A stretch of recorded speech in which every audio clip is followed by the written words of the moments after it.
Rural எக்கனாமிக்ஸில் what is the role of RBI? Okay, இந்த 3 ஸ்டேஜஸில் சொல்கிறேன்னா, ஃபஸ்ட்டு ஸ்டேஜ் உங்கள் வீட்டு கணக்காக இருந்தால் ஒரு கேஷ் பாக்ஸில் எல்லா கேஷையும் போட்டு வச்சுருப்பீங்க. என்ன வரவு செலவோ அதை மேனேஜ் பண்ணுவீங்க. ஓகேயா? கொஞ்சம் பிக் லெவலில் கம்பெனியாக வச்சுக்கலாம், ஒரு பிஸ்னஸாக வச்சுக்கலாம். அப்போ அதே மாதிரி கேஷ் பாக்ஸ் ஒருத்தர் போகிறான்னு வச்சுக்கோங்க, அக்கௌண்டன்ட். அப்போ சொல்லுவீங்க, அதெல்லாம் வேண்டாம், எல்லாத்தையும் பேங்க்கில் போட்டுரு. I can operate funds through the bank. அதாவது இஷ்யூயிங் செக், இல்லாட்டி பேலன்ஸ் செக் பண்ணிக்கிறது எஸ்எம்எஸில், ஆன்லைனில் எல்லாத்தையும். அப்போ என்னாச்சு, பிஸ்னஸ் தனி, ஃபைனான்ஸ் டிபார்ட்மெண்ட் தனி. அப்போ இதை ஆப்ரேட் பண்ணுறதுக்கு பேங்க் தனியாக இருக்குது. கரெக்டாக? கரன்சி.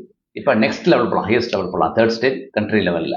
அதுக்கு நம்மள மாதிரி பப்ளிக் அண்ட் பிஸ்னஸ் ஒரு சைடில் இருக்குது, இப்போ கவர்மெண்ட் இருக்குது.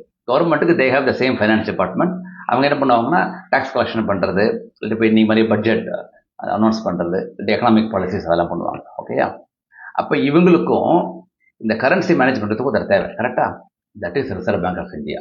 ஓகே. ஸோ ரோல் ஆஃப் ஆர்பிஐன்னு பார்த்தானா ஒரு 3 or 4 தான், ரொம்ப ஈஸி. First issuing currency. ஏன்னா அந்த கரன்சிங்கிறது இந்த மணி பிரிண்டிங் எவ்வளோ சர்க்குலேஷனில் இருக்குது, எவ்வளோ தேவை அப்படின்னு மேனேஜ் பண்ணுறது Reserve Bank of India. Okay.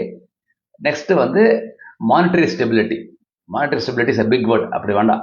எவ்வளோ தேவையோ அவ்வளோதான் பிரிண்ட் பண்ணணும். That is called monetary stability. Okay. Third வந்து ஒரு credit system of the country. Okay, of the monetary policy. So அந்த 3 தான் அவங்க பண்ணுவாங்க. ஸோ இதுதான் role of RBI and 3 stages of money management. Okay, thank you.